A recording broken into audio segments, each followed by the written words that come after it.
Good morning, everyone. My name is Sam Kendrick. I'm a Vice President and Portfolio Manager here at Whittier Trust. Thank you for joining us today for this latest in the series of Actionable Ideas webinars. Today's presentation is titled Inflation and the Yield Curve, and will be hosted by our Chief Investment Officer, Sandeep Bhagat. As we all know, 2022 has been a very eventful year on the macro front. The volatility in equity markets and fixed income markets reflects the vigorous debate investors are having right now over the outlook of growth, inflation, and interest rates, all of which came together in a fairly bearish signal earlier this month with the notorious inverted yield curve. Speaking for myself, I know that macro events, the macro environment has been at the top of clients' minds and the conversations I've been having with them. So there's no better moment than now, and no better person than Sandeep to walk us through Whittier's current macro view and help us separate the signal from the noise. So before we jump in, just a few housekeeping items. We do want this presentation to be interactive, so there will be several polling questions throughout the presentation. You can click directly on the presentation to answer those. Also, we've reserved time at the end for question and answer. So there's a Q&A box on the upper right portion of your screen. And please, throughout the presentation, type in any questions you have, and I'll relay them to Sandeep afterward to facilitate the conversation. So without any further ado, Sandeep, I'll hand it over to you. Thanks, Sam. These are interesting times indeed. Good morning to all of you. And indeed, what a difference a quarter makes. Sam correctly pointed out the market turmoil in 2022 so far is in sharp contrast to what we saw in 2021. How did last year go? Last year delivered this utopian mix of stimulative policy, low volatility, and high returns. But in 2022 so far, persistently high inflation has caused an abrupt shift in monetary policy. And then along the way, a couple of new global risks have emerged, and this has sparked fears of a recession all over again. What are these two new factors? The war in Ukraine and rising COVID cases in China have further added to inflationary pressures. How did the year begin? Well, the Fed announced its own trifecta of hawkish policy actions. This was to combat inflation. It happened in early 2022, and it was in the form of tapering, rate hikes, and quantitative tightening. What have they done so far? The Fed has completed tapering. It has implemented one rate hike of 25 basis points, and it will begin balance sheet reduction in May. So these events have conspired to create quite a hostile market environment for risky assets. Stocks and bonds were both down around 8% through last week. But before we despair, it is worth noting that drawdowns like this are actually fairly common in the stock market. This slide shows just how common intra-year drawdowns are. So what do we have here? The blue bars show S&P 500 price returns by year, and the small gray squares show the maximum drawdown from peak to trough in each year. The average drawdown since 1985 has been about minus 14%. But despite an average annual drawdown as large as minus 14%, stock market returns have been positive in 84% of the last 37 years. A quick comment on the war in Ukraine. Russia invaded Ukraine on February 24th. After close to 2 months, the war shows no sign of abating. In the meantime, the war has triggered another spiral higher in global inflation through a rise in food and energy prices. Now, how do geopolitical shocks normally play out? Actually, surprisingly well. We show here about a dozen geopolitical shocks over the last 85 years. And what do you observe? they tend to be generally short-lived. They produce an average sell-off of about -8%, and the S&P 500 returns a year later tend to be about +17% on average. Now, if you don't feel so optimistic about this particular geopolitical event, just think about this for a moment. The S&P 500 is actually up 5% from February 23rd, which was the day before the war officially began. We know inflation has been rising steadily. How high has it become? And how pervasive is it? Well, inflation is a truly global phenomenon at this point. The coronavirus pandemic was global. The war in Ukraine and rising COVID cases in China also have global implications for commodity prices and supply chain logistics. So let's take a quick look at inflation globally. On this chart, we show inflation in each country, and it is shown in excess of levels that have been targeted by the domestic central bank in each of these countries. So, for example, in the US, the 8.5% headline CPI inflation number for March, it turns out it was 6.5% above the Fed's target level of 2% inflation. You see this trend universally across most developed and emerging economies. Inflation is running above target levels. Japan and China are the two notable exceptions. So inflation, if anything, has now become even more conspicuous as the main economic and market risk. It's for good reason. We know high inflation can act as a tax. It can slow growth down by itself. It also increases the risk of a policy misstep in the form of overly aggressive tightening. So indeed, US interest rates have moved dramatically in response to inflation and to the proposed Fed policy. We take a look at that here. Short-term interest rates rose significantly towards the end of the first quarter. They even inverted the yield curve in early April. The yield curve from April 1st, 2022 is shown here in green, and it is significantly higher. It's steeper at the short end compared to the yield curve in blue from a year ago. The 2-10 spread, shown here by the two red circles, was actually inverted on that day at -7 basis points. As Sam mentioned, this is a significant milestone in the markets for one simple reason. Yield curve inversions have historically been useful recessionary indicators. So, well, what does all this mean? Have we lost the battle on inflation? Or what can the Fed do to control it? Has the yield curve inversion made a recession inevitable? We'll strive to answer these questions for you throughout this presentation today.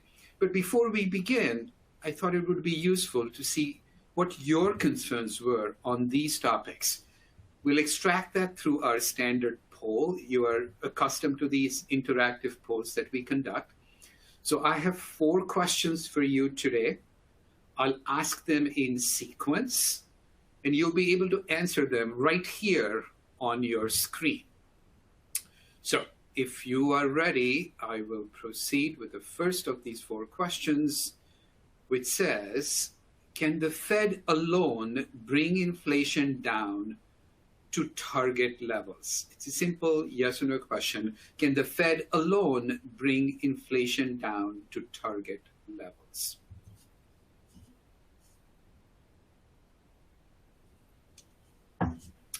Hopefully that gave you enough time to answer this question, and we'll take a look at your responses. Most of you believe that it cannot.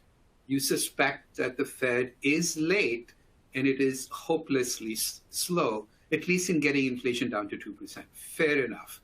Our next question says, well, if the Fed can't do it by itself, could inflation peak by itself and roll over in the coming months?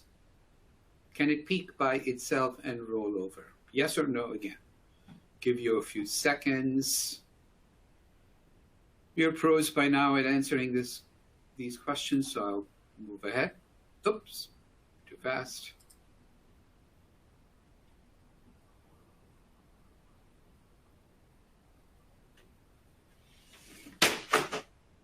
Looks like you need more time.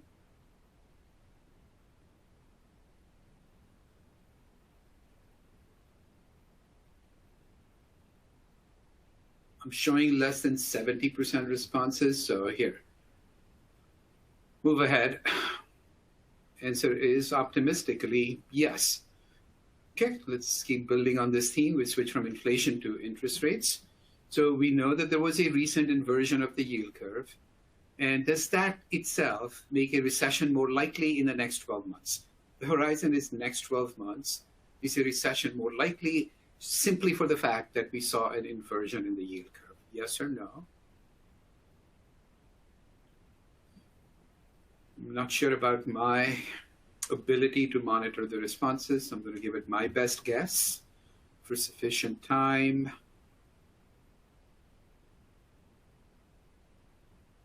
Bear with me if it turns out to be longer than was required. And I'm going to proceed forward here. The group is divided here. You're not quite sure how likely a recession is. In fact, then let's quantify it, right? We're on the topic of the recession, and at a more granular level, where do you peg the odds of a recession? I'm going to increase the horizon here, next 12 to 24 months. How likely is a recession in the next year or two? And you have a few choices, less than 15%, 15 to 30%, 30 to 50, more than 50.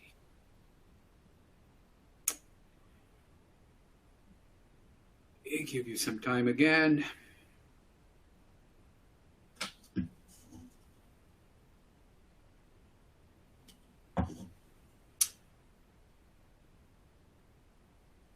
And I'm going to deem this to be enough time.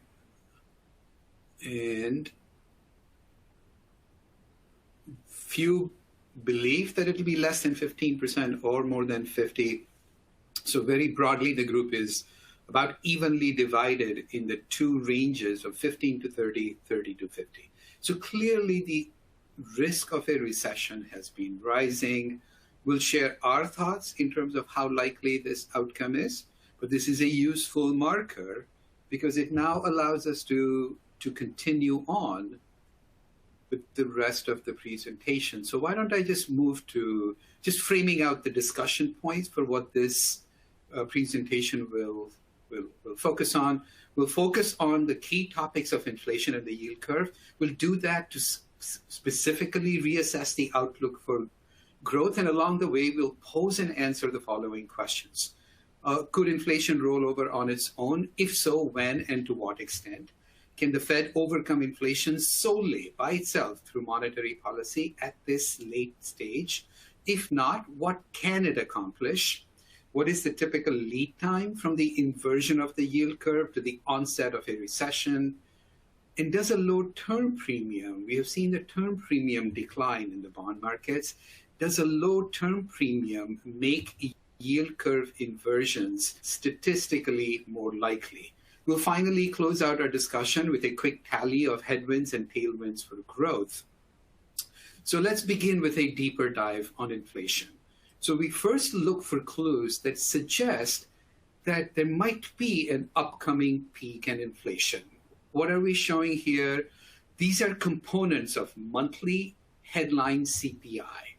And we see abnormal increases in two categories, and they're shown at either bookend.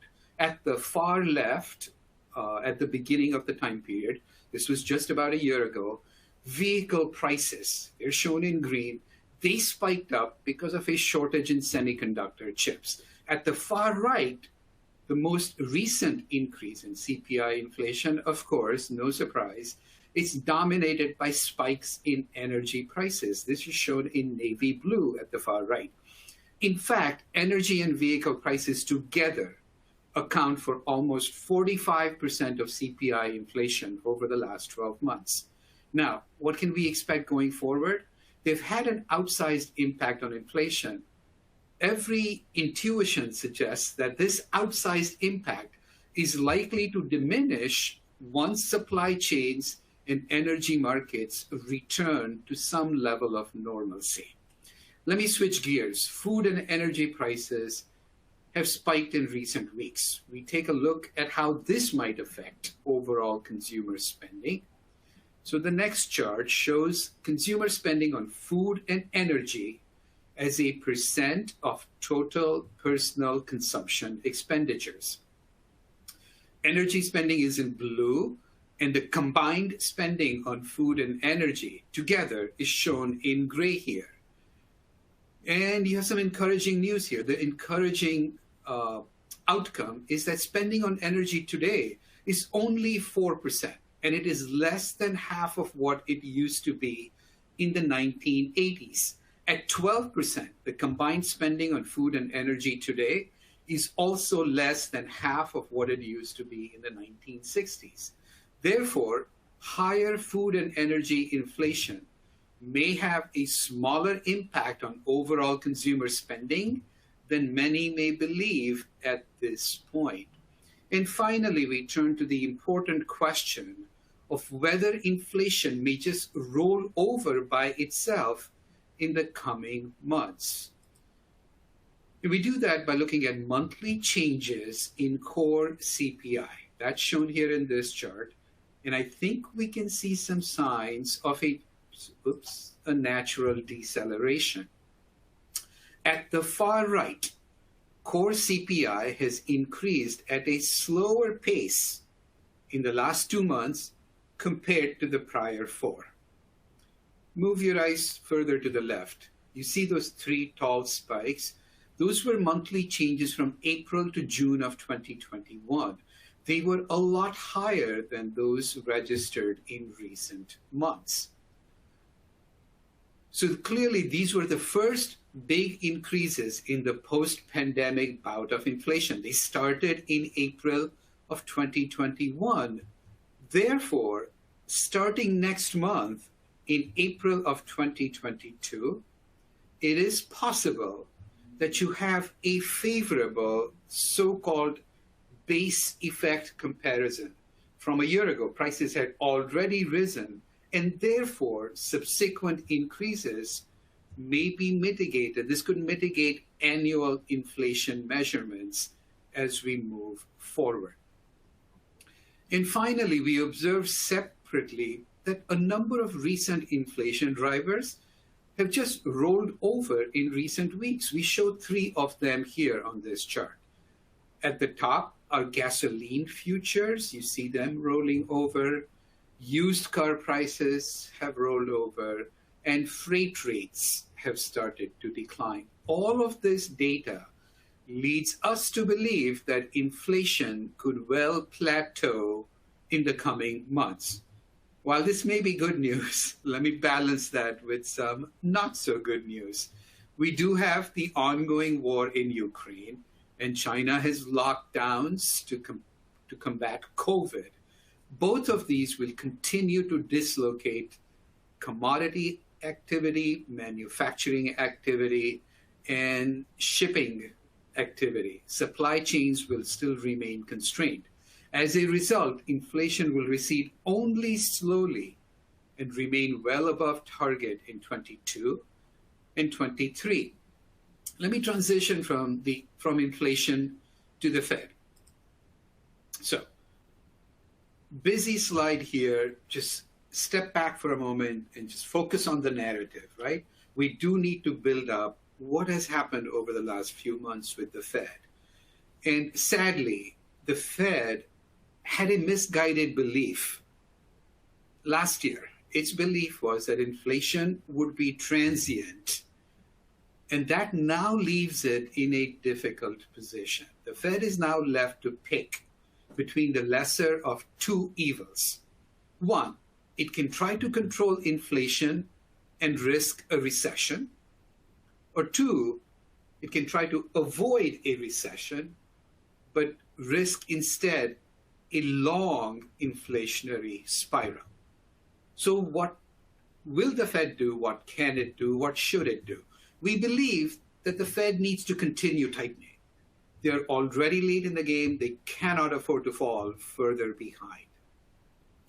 Their March forecast, come back to the slide at the far left here, their March forecasts call for 6 more rate hikes. That's shown on the far left.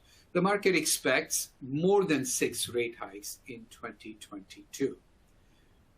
No matter what they do, whether they do 6, 7, 8, or 9 rate hikes this year, at this point, and I'm going to say this slowly for more dramatic effect, at this point, it is highly unlikely that Fed policy by itself, barring no other changes, Fed policy by itself can bring inflation all the way down to its target level of 2%. Why do we say that with such conviction? Well, it's the simple arithmetic of monetary policy.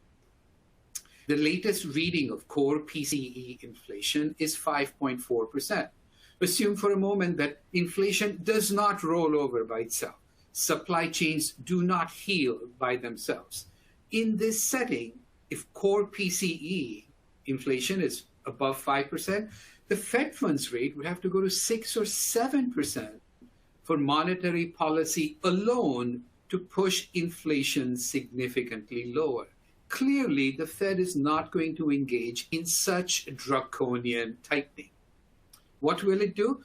It will nonetheless push forward as aggressively as it can, but switch its focus. It's going to try and achieve an outcome that is more modest, but also more realistic.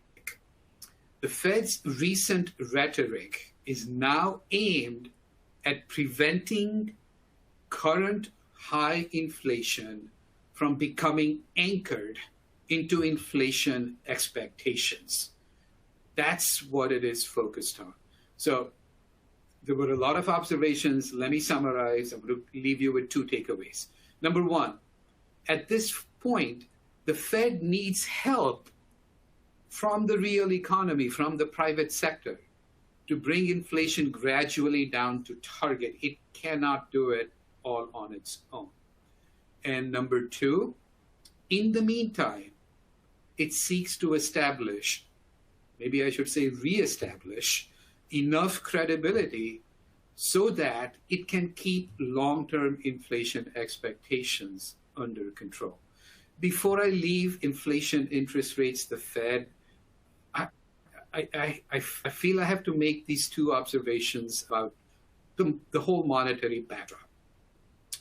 So first, a quick look here. We show real 10-year government bond yields from all over the world in this chart. We know nominal rates have moved up, and yet real yields remain negative or neutral. They're close to neutral here in the US. And there are a couple of other data points on the monetary front. Until quantitative tightening begins, and that will be in May, the Fed balance sheet is still close to $9 trillion.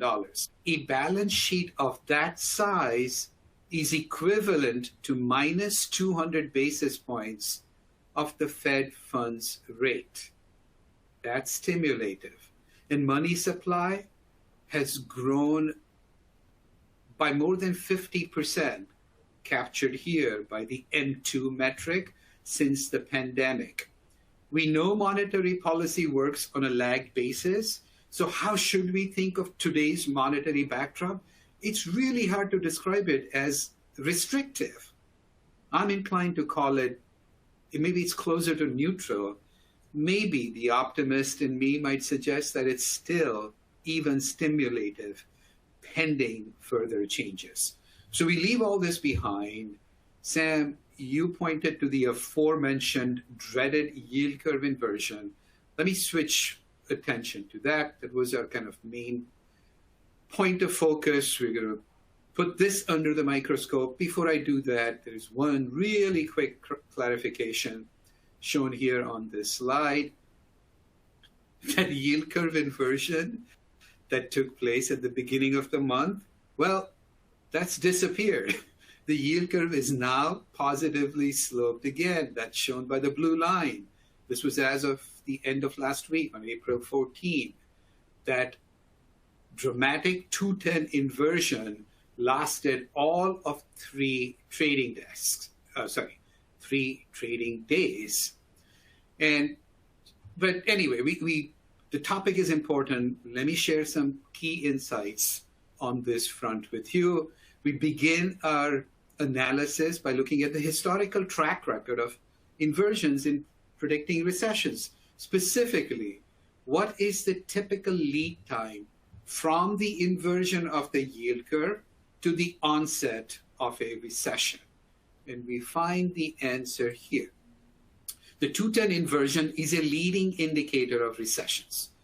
Historical data suggests, shown here, that a negative 210 yield spread tends to be quite early and leads a recession by a fairly long time, by about 19 months on average. It is interesting to note that the stock market peaks are actually observed a lot closer to the end of the recession. You see the inversion, then the stock market peak, then the start of a recession, which means that the 210 inversion comes ahead. It leads the peak in stock prices. In fact, curiously, maybe counterintuitively, stock prices typically go higher after the 210 spread inverts.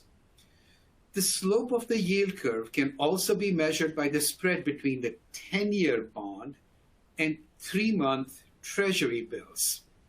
This 3-month 10-year spread is also a reliable recession indicator.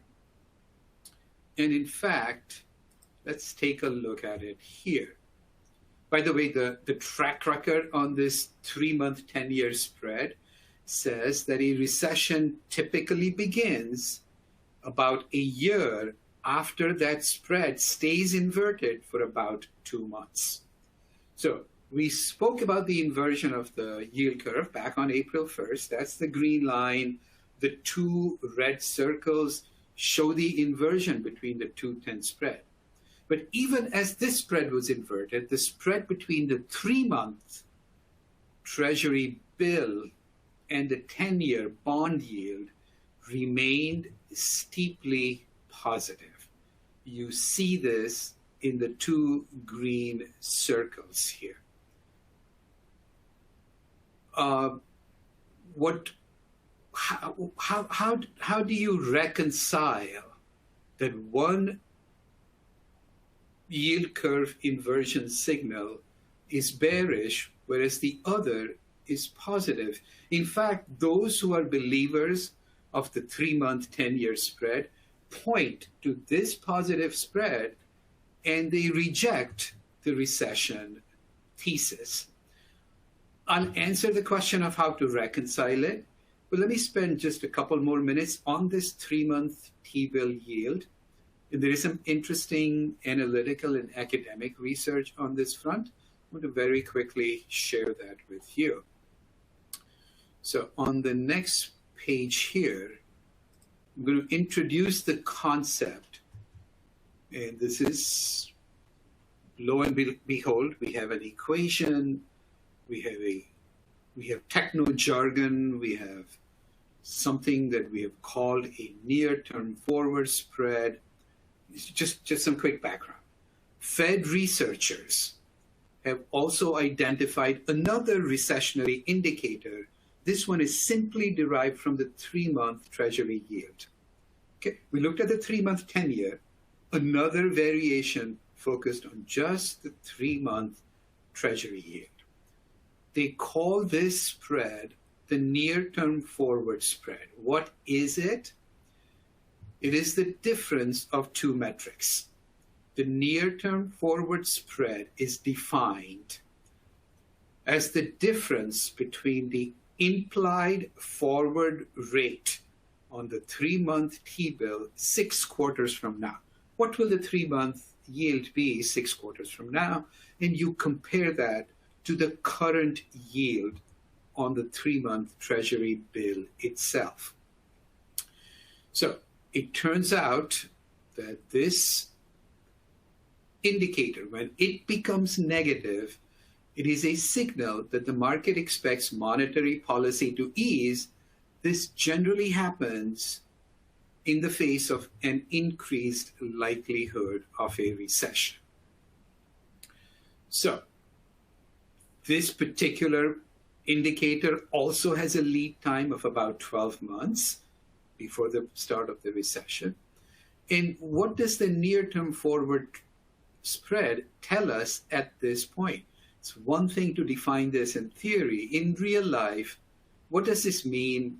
What should we take away from it? We show the two yield spreads on this next chart. It's a busy chart. There are two lines. The blue line is simply the conventional 210 spread.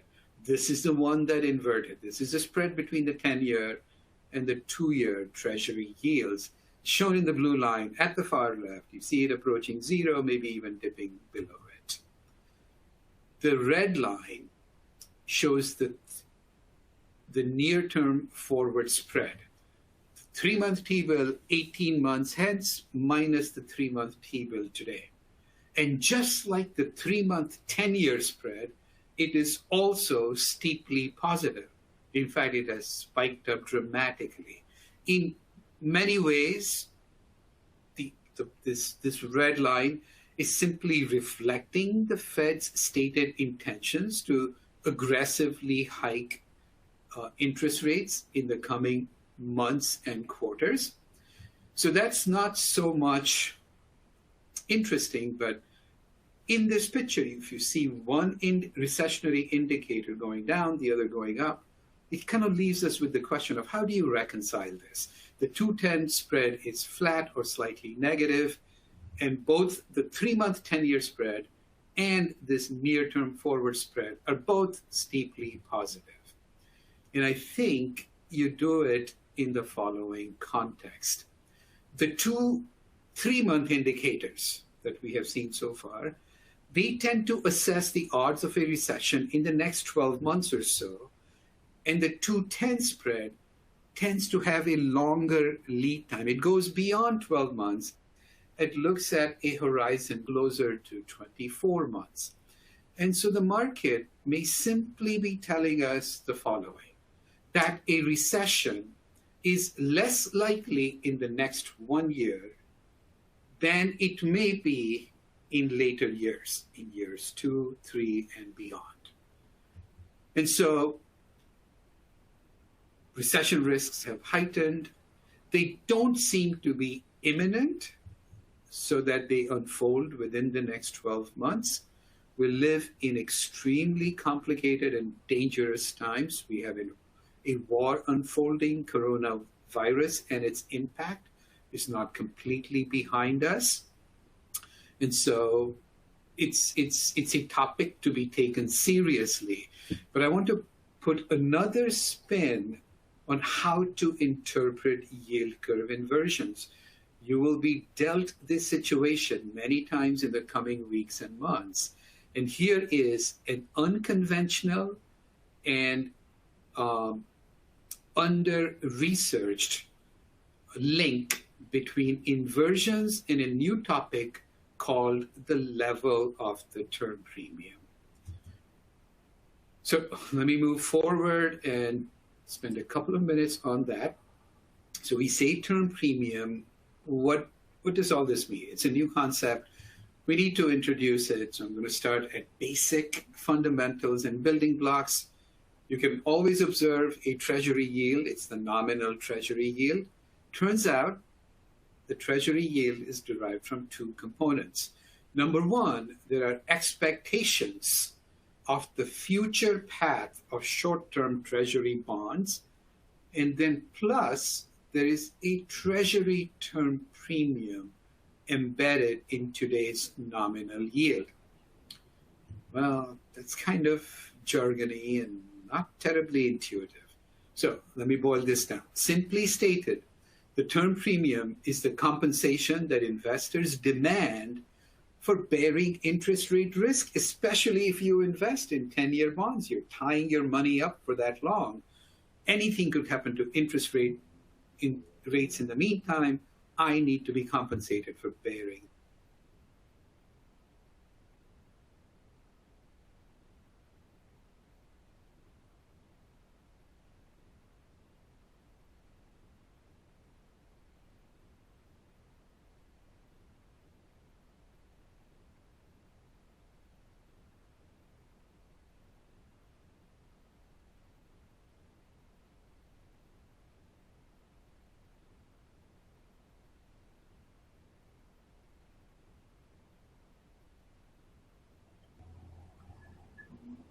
Hello, everyone. Looks like, Cindy, we had a technical issue. Can you hear us now? I'm back. I managed to exit out of the presentation, and here I am. So, all right, we can hear you loud and clear. Okay, perfect. So we were talking about the term premium. It's the compensation for bearing risk. It's an intuitive concept, but it's actually hard to track. It turns out it's an unobservable term. It must be estimated from the yield curve. But nonetheless, we are able to track it. So on this next slide, I pulled out a very popular measure of the term premium. This is computed by Fed researchers at the Federal Reserve Bank of New York, and they plot the term premium since 1985. That's shown here from left to right. And you observe this secular decline. This secular decline has become a topic of great interest and debate. And what does this show us? If you start all the way from the left, from 1985, that's a period slightly in excess of 35 years. It turns out that the average term premium over this full period is a healthy and more normal level of around 150 basis points. However, in the last decade, in the last 10 years, the term premium has been a lot lower. In fact, it has been almost close to zero. So let me spend a couple of minutes as to why this term premium may be declining. Why is it as low as close to zero?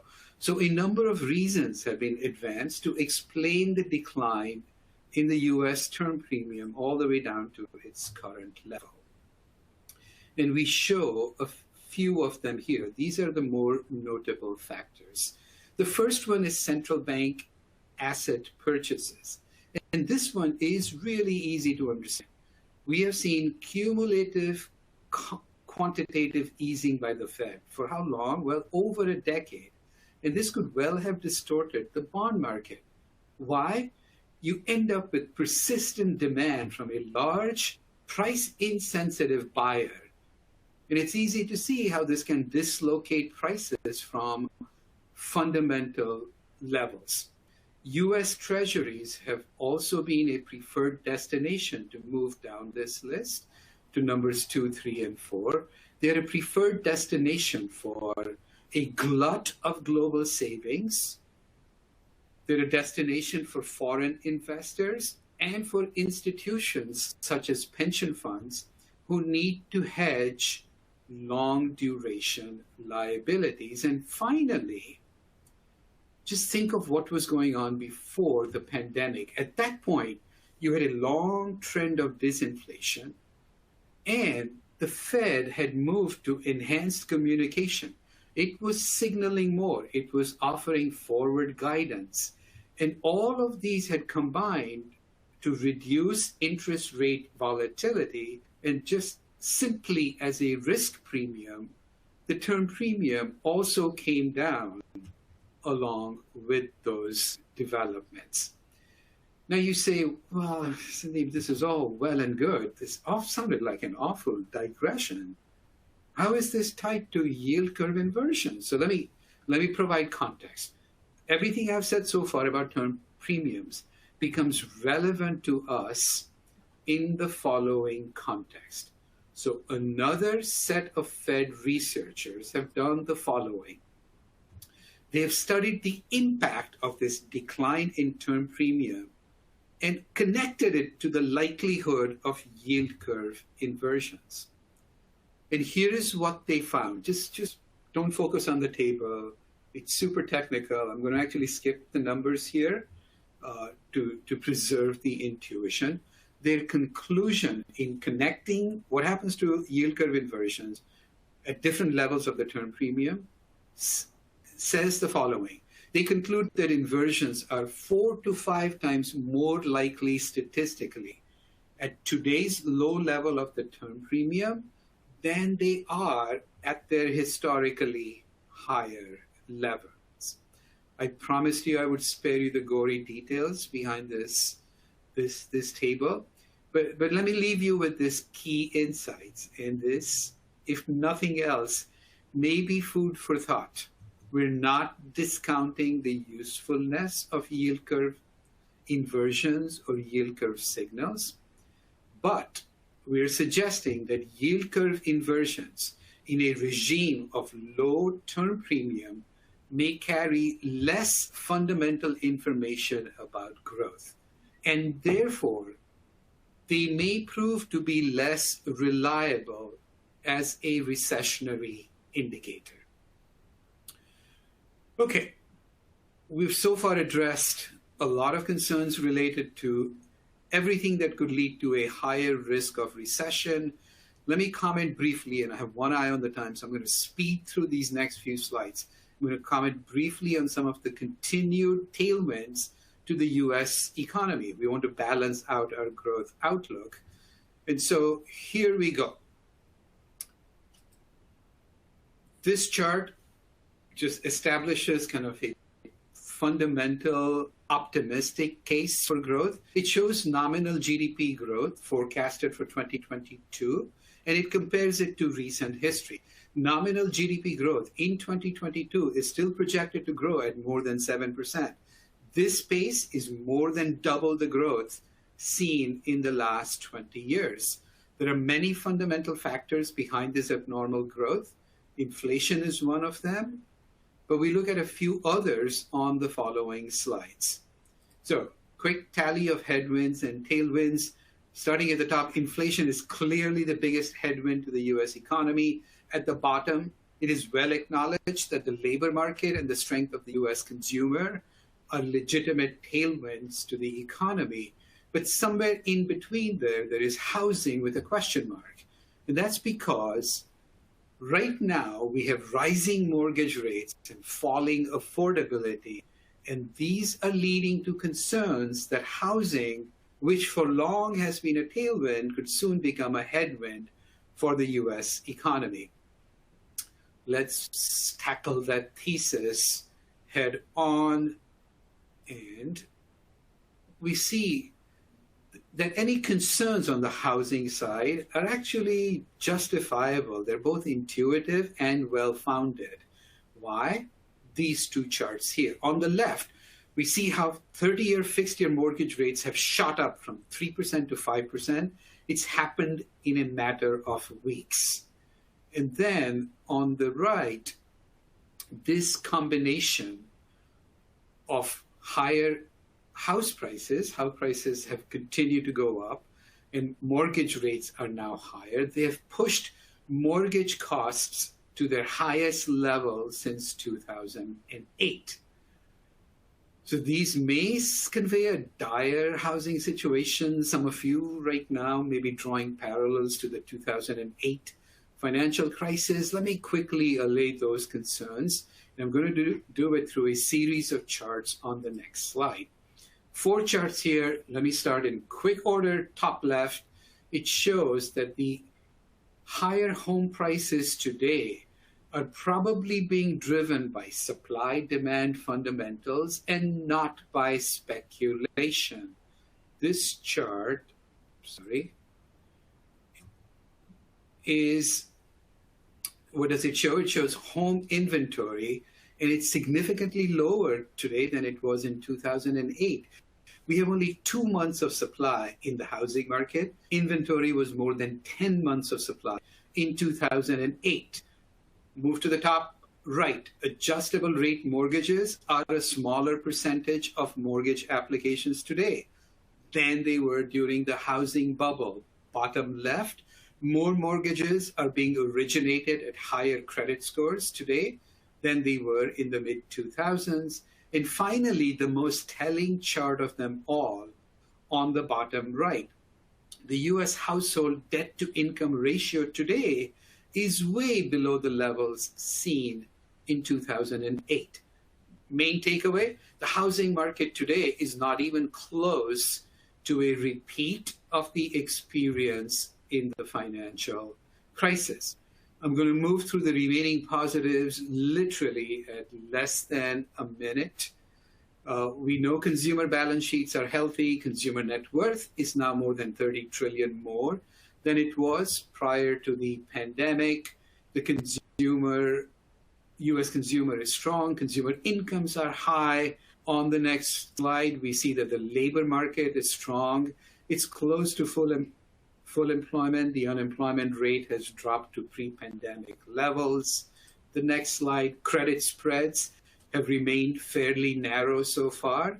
And finally, S&P 500 earnings estimates. What am I showing here? This is calendar year 2022, 23, 24. All these estimates have continued to rise through the first quarter. So what is our final tally on headwinds and tailwinds? We find more pros than cons in the US economy. And therefore, in light of this strength in the US economy, here is our key takeaway. We believe a soft landing, and I know this is a minority view at this point, we believe a soft landing is more likely than a recession in 2022. A recession is not our default base case. We've covered a lot of ground, so let me quickly summarize at this point. What have we said so far? Clearly, inflation remains the biggest economic and market risk. Inflation may peak soon. Don't get too excited. It will still remain high, above target in 22 and 23. The Ukraine war and the China COVID policy will impede the recovery of supply chains, will keep more pressure on inflation as a result. Fed policy alone cannot bring inflation down to target. It needs help from the real economy and the private sector. And the Fed signaling and actions at this point are more important for managing long-term inflation expectations.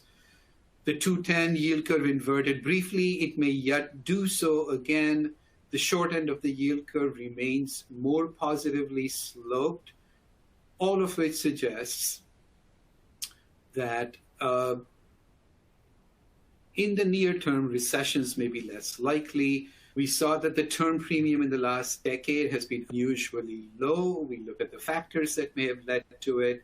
An implication of the low term premium is that yield curve inversions may be less, will be more likely and therefore be less reliable as a signal. And finally, moving to the economy and the markets, inflation is clearly a headwind to economic growth. Offsetting that is a strong labor market and a strong US consumer. Credit markets do not signal major stress at this point. At an interesting kind of nuanced level, the very inflation that we worry about may actually boost corporate profits if margins hold up. All of which leads me to say that in recession risks may not be as elevated as many fear. If I remember the arithmetic, a good 60% of you had pegged recession risks at above 30%. 15% of you think that it's more than 50%. We do not believe that those risks are that high. So I covered a lot of ground. I did that in rapid fire fashion. Sam, I think I'm done with my comments. I am ready to take questions in whatever time is left. So here are all of the conclusions summarized on single pages. But Sam, let me hand it off to you. Thank you, Sandeep. Great presentation and a lot for our listeners to unpack. We have some great questions that have come in. Let me remind everyone that in the few minutes we have remaining, please send questions and we'll try to get to them all.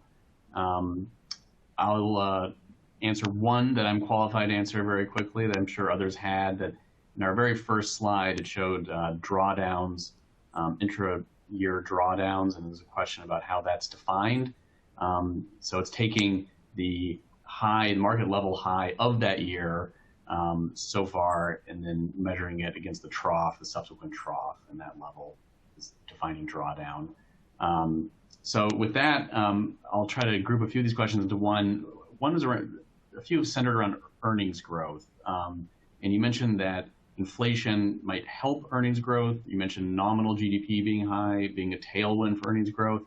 It seems like people are thinking inflation could work the other way here, and it could be a drag, a tax, and even harmful to margins. So how are you thinking through inflation's impact on earnings this year? Okay, so first, a couple of quick comments on the conventional and the popular belief. Inflation means higher input costs, and therefore there is a real risk that margins could get compressed as your input costs go up, and that this could be detrimental to earnings. But it turns out that companies and stocks in particular have a very useful property in terms of how they deal with inflation. They have the ability to pass through higher input costs in the form of higher prices for finished goods. And so this could protect profit margins. So there is a caveat here right on the screen. If margins hold up, well, let's see what happens. Nominal GDP growth is higher. Revenues are correlated to nominal GDP growth. They could well be higher. Just a quick note, both revenues and earnings and corporate profits are measured in nominal terms. There is no concept of real revenues or real earnings. So since everything is nominal, revenues could be higher, earnings could be higher. Now, if margins have held up, higher revenues could actually mean higher earnings.